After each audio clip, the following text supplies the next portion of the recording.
Thanks, Dave.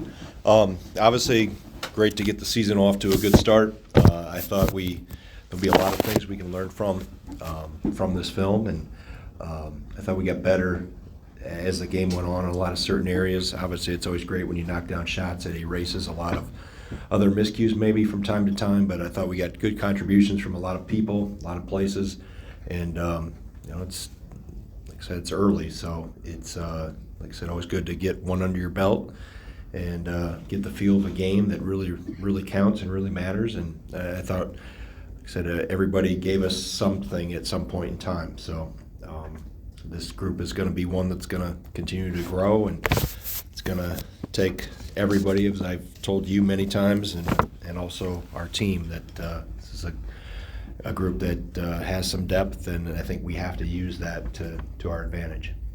Questions? Jeff? You mentioned hitting some shots. Obviously, you guys were hot from three early. What were some of the miscues or mistakes that you think that helped cover up or compensate for in that first half? I think when there's, if you have some breakdowns defensively, I thought we did a really good job of taking away the threes, specifically early, and that was a whole game plan of not even letting them get threes off. To try to minimize the attempts, knowing that they shot it pretty well and shot a lot of them. So I think when you have,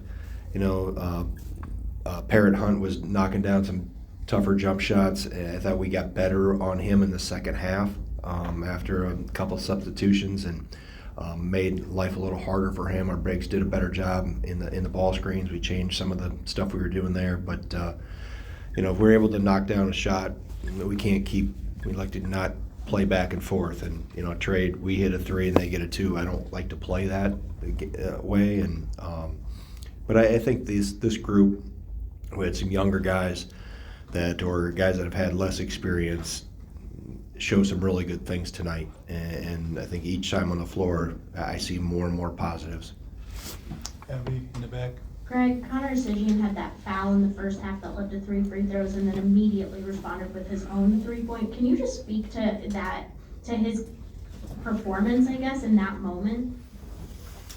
Well, I would prefer him not foul a 3-point shooter.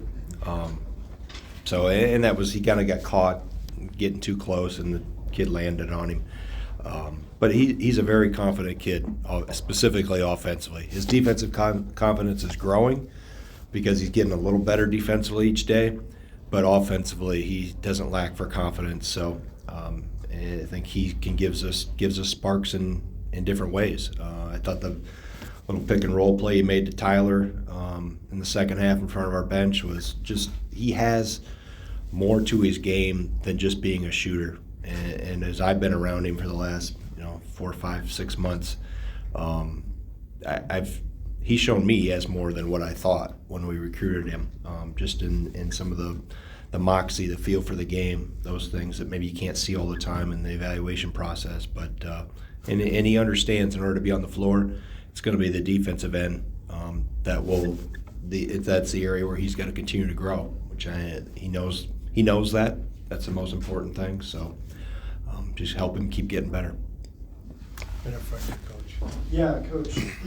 It looks like Marcus and Gilly were splitting points and minutes off the bench in that third post role. Can you say some of the things you saw from them?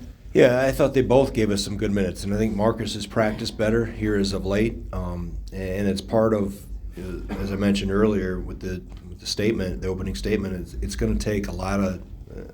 We have to have all hands on deck, and tonight's a little smaller lineup that we face, so we could exchange a lot of things and do some different things defensively that maybe normally we may not be able to do all the time.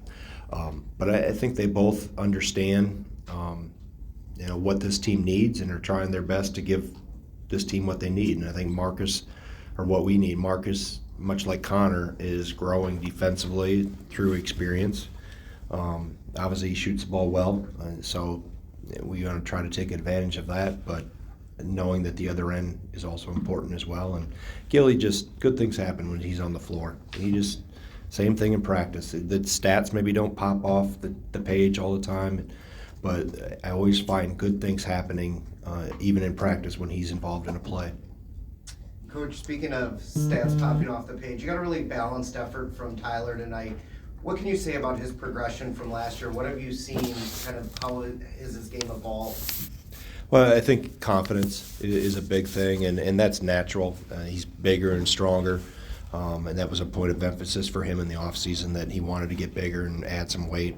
But he also knows he's, along with Chucky and Steve, are the leaders of this team. You know, we had guys move on last year, and as always, the next guys step up and take their responsibilities of that leadership role serious. And obviously he's a jack of all trades defensively. He's everywhere. Flies around the floor. The flying around the floor gets him a little sometimes in trouble offensively, but he makes so many good things happen and plays so hard that I'm glad he's on our team, and it was good to see him get to the line and have some success there, because that's an area that I think he can be really effective at.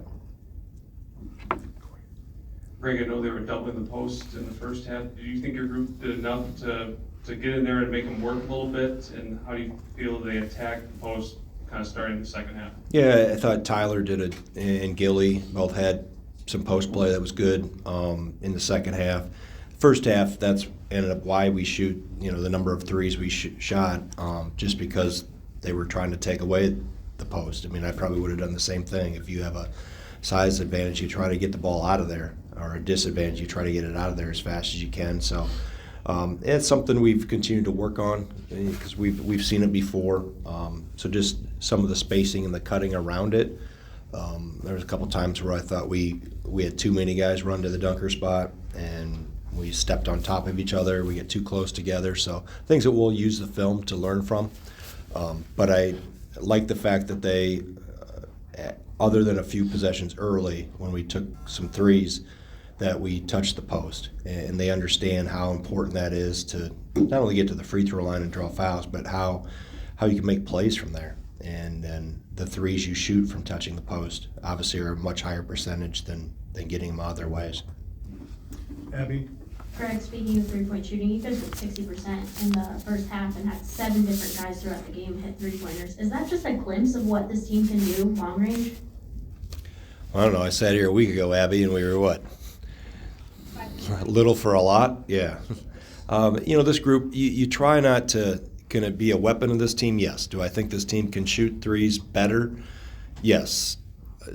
Do I want to completely rely on it all the time? No. That's why getting to the foul line, playing inside out, taking care of the ball, all those things, because there's going to be nights when maybe you don't. Even the best three-point shooting teams go through nights or times when they struggle a little bit. So I don't want to be solely dependent on it, but this group, I think, because of how we're made up, it can be something we're going to have to use, just because of the makeup of this team.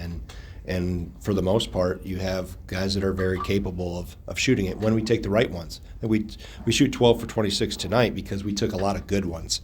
If I compare that to 5 for 26 last time. 5 for 20. 5 for 20.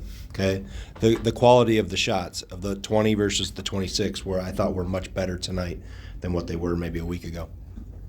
Go ahead. Greg, you touched on this a little bit, but what can you say about the offensive spark that some of the new faces, Connor and Max, brought to the team tonight?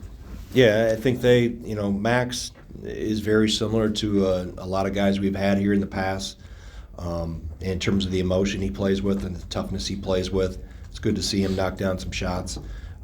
And obviously Connor, I've talked about him in terms of his ability to score, and I think Marcus Ilver has that same potential as time goes on. He continues to develop because he's a pretty gifted offensive player. One more question for Coach. Coach, you're paying homage to Bo Ryan today with your suit choice. Finally, I get a question about Can you just suits. speak a little bit to what he's meant to you personally, and then kind of how you try to pass that on to the next generation here at UW? What he's meant to me. I know you have to get to newscast and all those things. I mean, he got me into college coaching. I'm not sitting here if it's not for him, and it's not just because we were here as a staff together. It's just the whole journey in my career. I texted with him today. I didn't tell him I was pulling out the red blazer out of mothballs, but But yeah, I think it's important for us in the 125th year of this program to do a tip of the cap, so to speak, to the people that have come before you. And obviously there'll be others. I won't always have a red blazer. I'm not going to tell you what the next one will be and when it will be. You'll tune in for that. But I think it's just he obviously is extremely important. He's at the top of my coaching mentor list and people that has had a great influence on me and attribute a lot of my success to the foundation that he helped lay and instill in me long before we ever set foot here. But I think it's also important, just like I said, with other coaches, and we had Trent Jackson back tonight, and I'm hopeful to have a former player at every single home game as an honorary captain. I'm holding out hope that will happen. We've got a lot lined up already. And just I think the other thing with the respect, and I haven't gotten the question yet about us back to wearing suits. That's part of it. Is just I've debated this for internally and in our office for 4 or 5 months. Like what's the right thing to do? And I'm not saying that if somebody doesn't wear a suit, but I had coaches and teachers when I was younger came to class every day with a suit and tie or a shirt and tie, and this is a very honorable profession, and I understand why we went away from it. I understand why those that choose to go casual, it is really comfortable, a lot more comfortable than this, but I just felt the respect to the past was part of it, and that this is a very important profession, and the image that you portray with that, and also it's a message to our players. They can't show up to job interviews dressed like they're going to the health club all the time. There's a point in time and a place in time for it, but also there's a place and time for professionalism and that. And I just felt that was for us internally at Wisconsin, it was this is the route I wanted to go, and the 125 year happened to tie into it as well. That we're able to show some respect to not every head coach of the past, because we don't have that many different makeups, outfits, wardrobes, whatever you want to call it, but there's been a lot of people that have put a lot of effort and time into this program to help get it where it is, and I'm honored to be able to sit in this seat and pay tribute to them as this season goes on.